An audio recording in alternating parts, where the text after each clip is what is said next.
It's Monday, June 13th, 2022. I'm Jackson Bird. Today, why is it so hard to remember details from books we've read and TV shows we've watched? Plus, why is food cooked outside on an open flame so dang delicious? And vaccines for American children under the age of 5 may finally be coming. Here is some cool stuff for your ride home.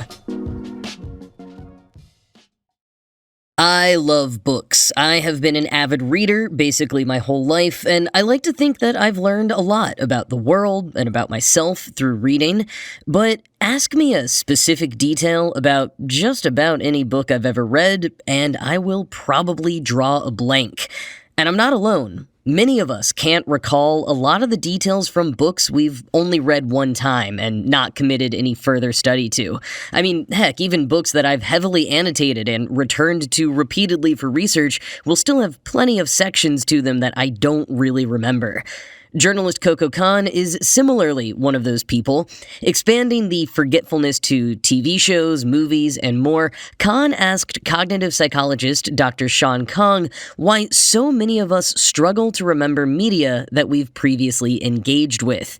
And Kong says one problem is that we tend to read books, or watch TV shows, etc., back to back.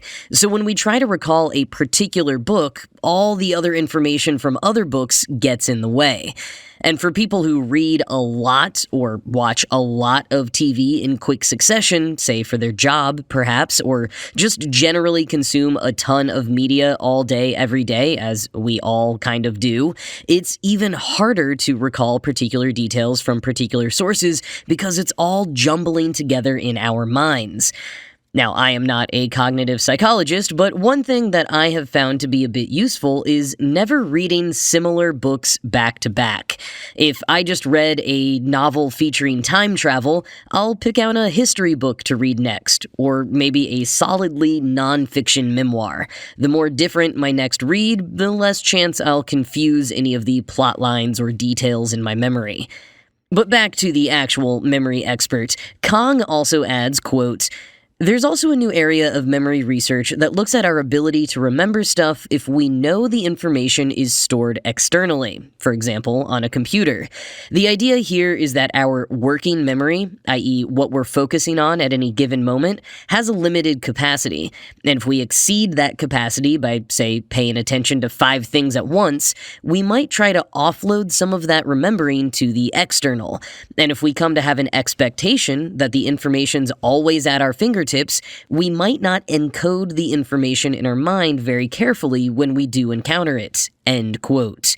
He compares this to memorizing phone numbers back before we all had them in our cell phones. Because sure, a lot of us did have mental Rolodexes with an uncanny ability to recall all of our friends' and family's phone numbers by heart, but there were also a lot of phone numbers we wrote down in physical address books because it wasn't worth remembering them. And that act of writing the phone numbers down allowed our working memory to focus on other things, Kong says, and also means we were probably less likely to ever commit those numbers to memory. The idea that we commit so much less to memory these days because so much of it can be looked up online or stored in our devices is sometimes a bit frightening to me. But I don't think that we can give that up without also massively reducing the amount of information input that we're all subjected to every day. I recently started reading Chuck Klosterman's book, The 90s, a sort of analysis and reckoning with the 1990s, and he made a really great point in the first chapter, writing, quote, "The early 90s were a period when the obsession with popular culture exponentially increased without the aid of a mechanism that remembered everything automatically." End quote. That was the time when information overload first began to creep in, but we didn't yet have computers in our pockets that could fact-check every tiny detail. And I know in the age of misinformation, it feels like fact-checking is an outmoded habit, but think about how often you'll be in a conversation with friends, and you're all trying to remember the name of the actress who was in that movie or something. And maybe you'll debate it for a few minutes, and more than likely, one person will pull out their phone to check. Klosterman argues that the inability to do this in the 90s, when, again, we were being bombarded with so much more news and pop culture than we ever had before, is what has led to the so-called Mandela effect. The Mandela effect is, quoting Klosterman again, a collective delusion in which large swaths of the populace misremember a catalog of indiscriminate memories in the same way. End quote. It's named specifically for the surprisingly large amount of people who believe that Nelson Mandela died in prison in the 1980s, instead of dying in 2013 after being released from prison, becoming the president of South Africa, and winning the Nobel Prize. Other popular Mandela effect mismemories include that Sinbad starred in a movie called Shazam, most likely mixed up with the Shaquille O'Neal movie Kazam, and that the Berenstain Bears used to be spelled Bernstein Bears. Klosterman points out that the most popular Mandela effect claims revolve around news and pop culture from the late 80s to mid-90s, back when you could imagine friends sitting around trying to remember a specific detail about something, and one or two people in the group saying, "Yeah, wasn't Sinbad the guy in that movie? What was it called? Shazam?" And because there was no other way to check in that moment, everyone else agrees that sounds about right, and they form new memories using that basis of reality.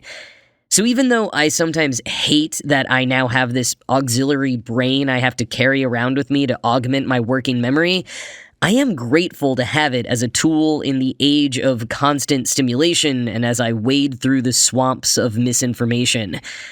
And if you want to remember more details from what you read or watch or listen to, there are plenty of tried and true methods that do work.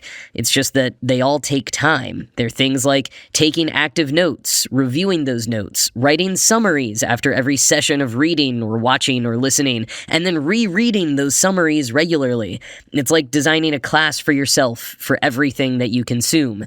And while that's occasionally fun, when it comes to everything that we consume on a daily basis, who has time for that? Especially when your pocket computer can do it all for you anyways.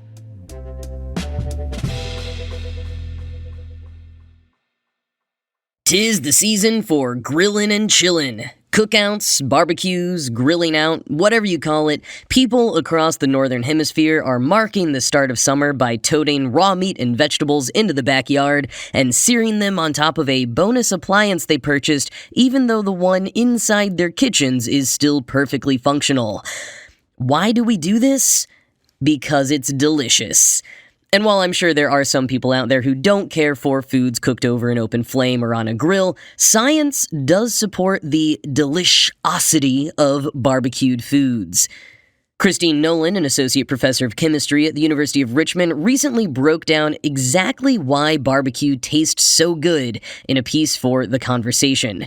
And first, we do need to define barbecue, because my Texan upbringing would define it a bit differently than Professor Nolan. I have learned from living up north for 12 years that when someone up here invites you to a barbecue, they are rarely breaking out the smoker and serving up plates of ribs and brisket. They usually just mean that they're making some hamburgers, hot dogs, maybe some ears of corn on a charcoal grill. In Texas, we would call that a cookout. Barbecue, in our parlance, means a certain subset of cuisine.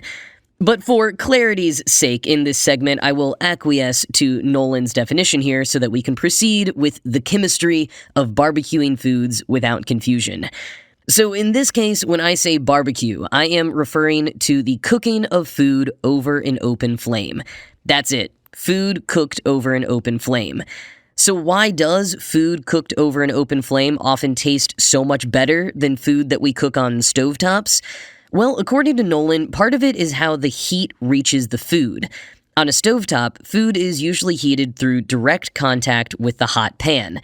And this happens when barbecuing on a grill as well, conduction warming the food directly from the hot grates. But you additionally warm the food through absorbing radiation from the flames of the grill below. So you get a nice mix of seared surfaces and cooked insides and a range of temperatures, which Nolan says releases a complex mixture of flavors and aromas. Cooking on an open flame can also often result in cooking at much higher temperatures. If you're placing the food directly above the flames, the grilling surface can be anywhere from 500 to 700 degrees Fahrenheit. Push the food to the side of the flames or raise it up a bit more, and you might be more in the 200 to 300 degree Fahrenheit range.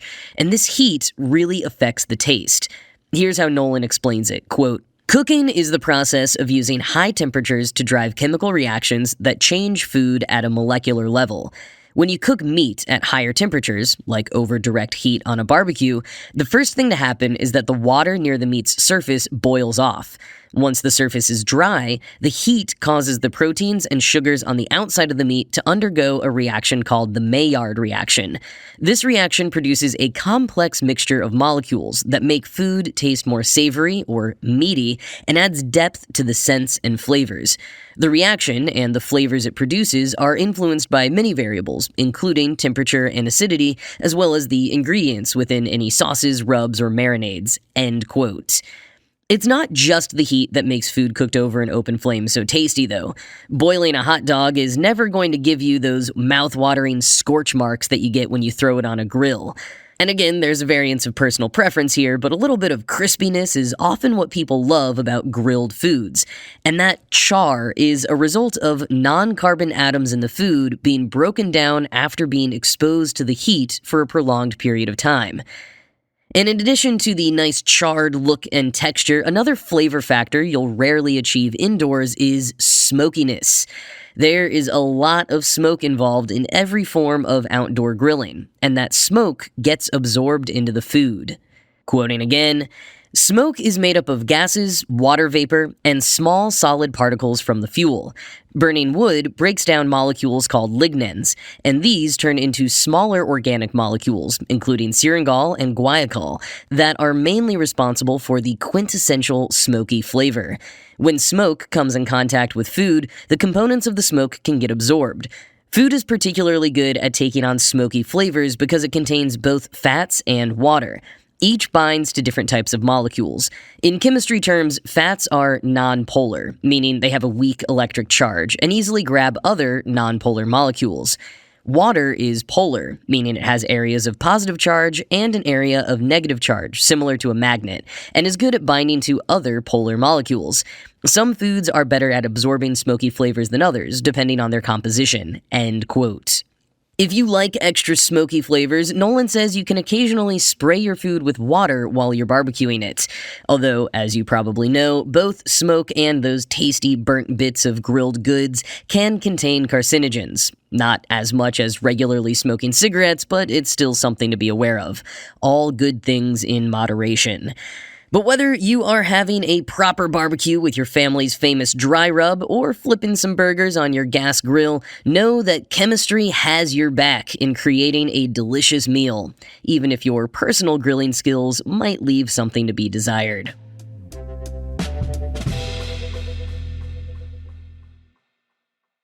It's news that many parents have been waiting for over a year, and it's news that they've been burned by before, so I'm still taking this with a grain of salt.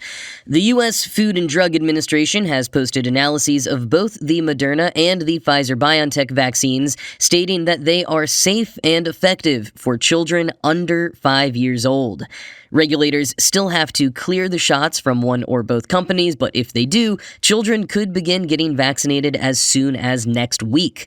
Quoting PBS NewsHour, Pfizer's vaccine, given as a 3-shot series, appeared 80% effective in preventing symptomatic COVID-19, although that calculation was based on just 10 cases diagnosed among study participants and before the super contagious Omicron variant of the virus was dominant. The figure could change as Pfizer's study continues. Moderna's 2-dose series was only about 40 to 50% effective at preventing milder infections, though it was tested during the Omicron wave. Moderna has begun testing a booster for tots. Pfizer and its partner BioNTech plan to offer 2 shots 3 weeks apart, followed by a third at least 2 months later, each 1/10 the dose given to adults. Pfizer is currently the only company with a COVID-19 vaccine for older U.S. children. Moderna is seeking FDA clearance for 2 shots each with a quarter of its adult dose, given about 4 weeks apart. End quote. On Wednesday, a group of outside vaccine experts will convene to recommend how the FDA should officially rule on the vaccines for this age group. After the FDA makes a decision, the CDC will also weigh in with their recommendations. Children under 5, representing 18 million children in the country, are the only American age group not eligible for COVID-19 vaccines currently. And while they do not catch COVID in high numbers, they do have higher rates of hospitalization and death compared to children aged 6 to 17. Although PBS points out that demand for the vaccine might not be as high as it would seem. Only a third of kids aged 5 to 11 have received 2 doses of the vaccines, despite being available since November, and in a recent survey, only 1 in 5 parents of kids under 5 said that they would get their kids vaccinated right away. Still, for the parents who have been waiting for vaccines to be approved, this will be hugely relieving news, if it actually comes to fruition.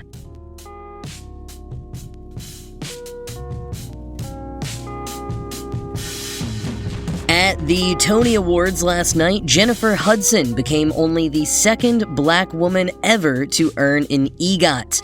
That is, become a winner of an Emmy, a Grammy, an Oscar, and a Tony. The first black woman to achieve EGOT status was Whoopi Goldberg back in 2002. Jennifer Hudson is also the youngest woman to ever become an EGOT winner and the third youngest person, full stop. Hudson first won an Oscar for Dreamgirls in 2007, and then won 2 Grammys, first for a self-titled debut album in 2009, and again in 2017 for Best Musical Theater Album for The Color Purple. And then just last year, she won a Daytime Emmy for Best Interactive Media for the VR animated film Baba Yaga. Her Tony win last night was for her work as a co-producer on the new musical A Strange Loop, a high-concept show that finally premiered in April after being delayed due to the pandemic. The show is about a black queer writer writing a musical about a black queer writer writing a musical about a black queer writer, and on. You get the title, A Strange Loop, now. The show also won Best Musical at the Tonys last night and had previously won a Pulitzer Prize during its off-Broadway run in 2020. In other words, it is clearly the show to see now, and Jennifer Hudson has become even more of a force to be reckoned with. But that is it from me for today. This show was produced by Ride Home Media. I'm Jackson Bird, and I will talk to you again tomorrow.